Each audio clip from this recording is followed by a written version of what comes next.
When we hear, for example, about problematic, hateful, racist chants at protests, what people are often focusing on is the chant "From the river to the sea, Palestine will be free."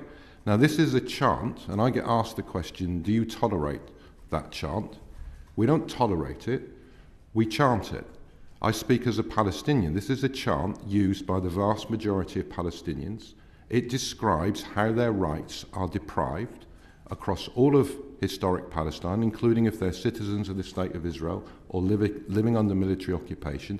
It in no shape or form seeks the abrogation of anybody else's rights. To suggest that it does is actually a way of saying, let's not listen to Palestinians when they say what they mean, when they choose the words they say. I'm going to stop you there, Mr. Jamal, because equally we have to be aware. Mr. Jamal, I'm chairing this meeting. Sure.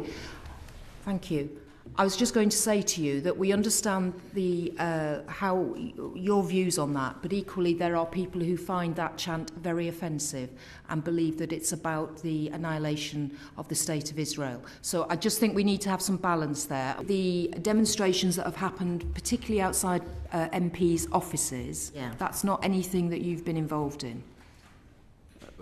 We have not organised specifically protests outside MPs' offices. As I said, alongside the national marches, we have called for days of action where people have marched, held protests, held vigils in towns and cities across the UK. We have not specifically organised or called for demonstrations outside MPs' offices. I've seen political narratives, and I'm not sure this is the intent of your question, that says it's inherently problematic for people to protest outside an MP's office. I would not share that. I think protesting outside an MP's office is a legitimate way of holding an MP to account, and there is a great deal of public disquiet about the positions that MPs are taking, and in particular how people voted when it came to a parliamentary vote on the ceasefire. I would not endorse anybody taking any criminal action, vandalising somebody's office.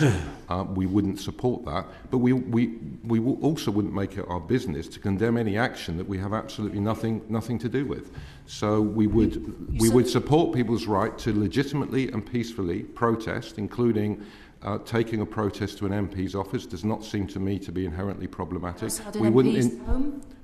That's entirely different. Right. Entirely different. And I'm not aware of a protest that has taken place outside MPs' homes. Yeah, there have been. James Daly. Can I just follow up on that point? Is it your evidence that you feel that the intimidation and threats to MPs are completely justified? Well, which threats and intimidation are you talking about? Into pedantics about it. We all know on this committee colleagues who have been through the most appalling situations. I'm asking you, rather than dancing around the issue, do you condemn that? Well, I can't answer a question when I don't know what. If you are no political perspective, aren't you? With respect, if you define as intimidation somebody peacefully protesting outside an MP's office, I would say that's legitimate. If you are talking about people being issued with personal threats of violence, of course I wouldn't endorse that.